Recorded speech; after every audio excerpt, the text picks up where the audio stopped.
1988년 3월 집안에 있던 한 임산부가 신원을 알 수 없는 누군가로부터 공격을 당해 쓰러진다.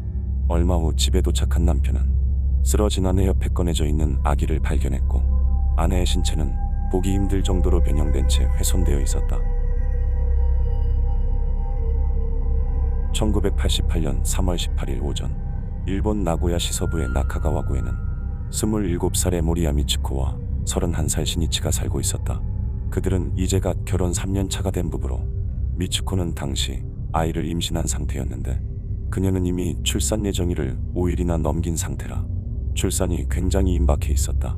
이 때문에 남편 시니치는 수시로 집에 전화해 아내의 상태를 살폈고 이날도 마찬가지로 낮 12시경 미츠코와 통화를 한다. 잠시 후 저녁 7시경 시니치는 직장에서 퇴근하기 전 한 번 더 미츠코에게 전화해 안부를 묻는데 이때 미츠코가 전화를 받지 않았지만 시니치는 별다른 생각 없이 집으로 향한다. 그가 집에 도착한 것은 저녁 7시 40분경이었는데 평소와 다르게 현관에 문이 열려 있었고 집안에는 불이 모두 꺼져 있어 시니치는 알 수 없는 위화감을 느꼈지만 평소대로 침실로 향해 옷을 갈아입기 시작한다. 그런데 그가 막 정장을 벗어두고 편한 옷을 집어들었을 때 갑자기 거실로부터 아기 울음소리가 들리기 시작했는데 당시 부부 사이에는 아직 태어난 아이가 없었기 때문에 아내가 자신도 모르게 출산을 했다고 생각한 시니치는 재빨리 소리가 나는 곳으로 달려간다. 그가 막 거실로 나와 불을 켰을 때 시니치의 눈앞에는 엄청난 양의 피가 바닥에 퍼져 있었고 그 옆에는 울고 있는 아기와 함께 이질감이 들 정도로 변형된 아내가 누워 있었다. 굉장히 놀란 시니치는 서둘러 신고를 하기 위해 전화기를 찾았지만 집안 어디에서도 전화기를 찾지 못했고 이내 집을 나와 주변의 이웃집으로 달려간다. 오후 7시 43분경 시니치의 신고를 받은 나고야시 소방국은 급히 구급차를 출동시켰는데 이때 제대로 상황 파악을 하지 못한 시니치는 집에 혼자 있던 미츠코가 단순히 출산을 한 것이라고 생각하고 있었다.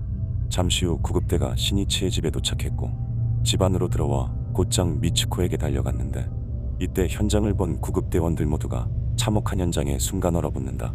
사실 미츠코는 아기를 낳은 것이 아니라 누군가로부터 배에서 제거당한 것이었고 그녀의 배에는 날카로운 무언가에 잘린 자국이 있었다. 그리고 일본의 난방기구인 코타츠의 전기 코드가 목에 감겨져 손에 묶여 있었고 아기는 엄마와의 모든 연결이 끊어져 있었다. 두 사람 모두 빠르게 수습되어 병원으로 이송되었고 아기는 약간의 저체온증이 있어 시니치로부터 수혈을 받은 뒤 무사히 회복하였는데 미츠코는 이미 발견 당시부터 생명신호가 전혀 없는 상태로 병원으로 이송된 뒤 사망 처리되었다. 당시 부부가 살던 집은 신축 주택이 자리한 신흥주택가로 비교적 인적이 드문 위치였는데 집안에는 모든 지문이 깨끗하게 지워져 있었고 미츠코의 지갑과 현금이 사라져 있어 경찰은 프로의 범행으로 추정하기 시작한다. 이날 미츠코는 오후 3시쯤까지 집에서 친구와 시간을 보냈는데 오후 4시경 우체부가 집을 방문했을 때 집안에는 아무도 없는 듯 인기척이 느껴지지 않았다고 한다.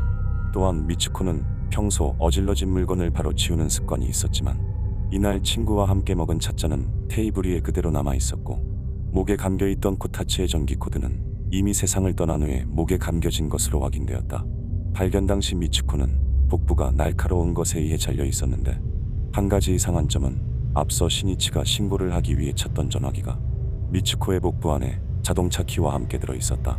그리고 미츠코의 모습을 본 시니치와 경찰은 보통의 사람의 모습으로는 상상할 수 없는 형태였다고 표현했는데 이후 밝혀진 그녀의 사인은 질식사로 범인은 미츠코를 질식시킨 뒤 신체를 훼손해 아기를 밖으로 꺼낸 것이었다. 주변 이웃들을 조사하던 중 몇몇의 주민들로부터 결정적인 증언을 듣는데 이날 오후 3시경 1층에 살던 한 주민은 무언가 의심스러워 보이는 남자가 다가와 나카무라 씨를 아시나요? 라고 질문하였다고 한다. 하지만 해당 주택에는 나카무라라는 성을 가진 사람이 없었는데 같은 시각 미츠코의 집에 방문한 그의 친구는 미츠코와 대화를 하던 중 갑자기 현관문 손잡이가 돌아가는 소리를 들었지만 이후 인기척이 없어 두 사람 모두 이를 신경 쓰지 않았다고 한다. 30대로 보이는 이 남성은 170cm대의 작은 키로 이후에도 주택가 곳곳에서 목격되었는데 남자로부터 길을 묻는 질문을 받거나 차 안에서 주택 여기저기를 유심히 살펴보는 것이 목격되었고 오후 7시경에는 주택에서 조금 떨어진 거리에 가만히 서서 주택을 응시하는 모습이 목격되기도 했다.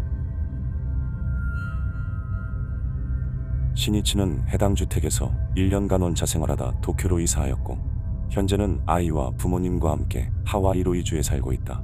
그리고 범인의 흔적을 찾던 경찰은 더 이상 추적이 불가능하다는 판단에 수사를 멈췄고 사건은 범인을 잡지 못한 채 공소시효가 만료되었다. 1998년 4월 6일 일본의 니가타현에 살던 한 여고생이 의문의 한국행 비행기에 오른다. 잠시 후 김포공항에 도착한 그녀는 마중을 나온 누군가를 따라 어디론가 사라졌고 이후 현재까지 행방불명 상태다. 나카무라 미나코. 당시 고등학교를 졸업한 그녀는 앞으로 진학할 대학에 입학금을 지불하기 위해 어머니와 얘기를 나누고 있었다. 특별할 것 없던 하루를 시작한 그녀는 식사 후 집을 나섰고 그렇게 저녁 6시가 넘었을 쯤 미나코의 어머니가 집에 귀가하였는데 이때 미나코가 집에 없자 그녀는 단순히 아직 외출 중으로 생각한다. 그로부터 약 한두 시간 후 시간이 늦었음에도 딸이 귀가하지 않는 것을 이상하게 여긴 어머니는 미나코의 방에 들어가 주변을 살피는데 이때 그녀는 방 안에서 미나코의 지갑과 함께 항상 외출 시 소지하는 물건들을 발견한다. 또한 오전에 자신이 건네주었던 입학금 50만엔이 함께 올려져 있었고 그 옆에는 미나코가 남겨둔 듯 3만엔만 빌릴게요. 나머지는 통장에 넣어주세요라는 메모가 적혀 있었는데 이후 미나코는 더 이상 만날 수 없었다. 어머니는 다음날 날이 밝은 후 곧장 경찰에 실종신고를 하였는데 이때 경찰은 미나코가 돈을 갖고 있기 때문에 곧 돌아올 것이라며 안일한 태도를 보인다. 같은 시각 오전 9시 40분에 일본을 출발해 한국의 김포공항으로 향하는 비행기가 이제 막 이륙하였는데 그 안에는 미나코와 의문의 여성이 함께 탑승해 있었다. 사실 앞서 미나코의 어머니가 방을 살펴보던 중 쓰레기통에서 찢어진 영수증을 발견했는데 이것은 여권을 만들기 위해 촬영한 증명사진의 영수증이었다. 그런데 여기서 한 가지 이상한 점은 분명 여권은 집 근처의 출장소에서도 만들 수 있었지만 미나코는 굳이 1시간 거리에 있는 현청으로 가 여권을 만들었는데 아무래도 현청에서 여권을 만들 경우 발급이 약 일주일 정도 빨랐기 때문에 미나코는 여권 이급이 필요했던 것으로 보였다. 또한 비행기 탑승 4일 전인 4월 3일 여행사는 의문의 여성으로부터 티켓 예약 전화를 받는데 이날 해당 여성은 미나코의 여권 정보를 이용해 한국행 티켓을 예약하면서 내일이라도 당장 갈 수 있는 한국행 티켓을 갖고 싶다고 말한다.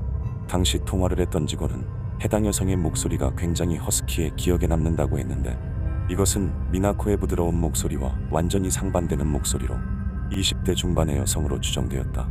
이후 항공사를 통해 해당 여성을 추적한 결과 여성은 1970년대에 일본 남성과 결혼한 한국인으로 당시 일본에서 한 종교 법인을 설립해 대표직을 맡고 있었고 일본에 귀화한 상태였다.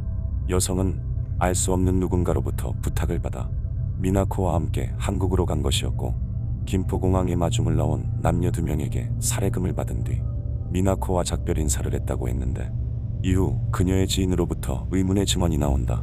마치 해당 여성이 줄곧 사람 배송을 했다는 듯 얘기를 시작한 지인은 그녀는 종종 일본에서 행방불명이 된 여성에 관해 자신이 조사를 받았다고 불평했다며 증언한다. 이로 인해 해당 여성은 일본인을 납치해 북한으로 보낸 것이 아니냐는 의심을 받기도 했는데 실제로 당시 일본에서는 북한에 의한 사람 납치가 굉장히 성행하고 있어 아예 가능성이 없는 이야기는 아니었지만 결국 결정적인 물증은 찾을 수 없었다.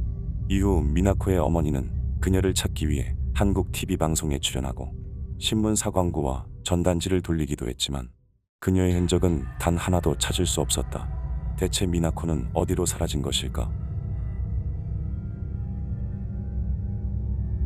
2000년 12월 30일 일본 도쿄의 부촌인 세타가야에는 한눈에 봐도 대저택의 건물이 있었다. 이곳에는 남편 미야자와 나오키와 부인 야스코 그리고 그들의 두 아들 딸이 살고 있었는데 이날 집 주변에는 수상한 남자가 그들을 지켜보고 있었다.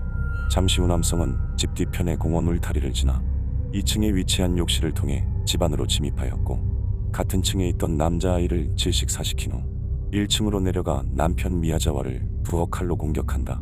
그리고 다시 2층으로 올라온 그는 그곳에 있던 아내 야스코와 딸 니나를 차례대로 처리하였는데 이것은 마치 예행 연습이라도 한 듯 순식간에 일어난 일이었다.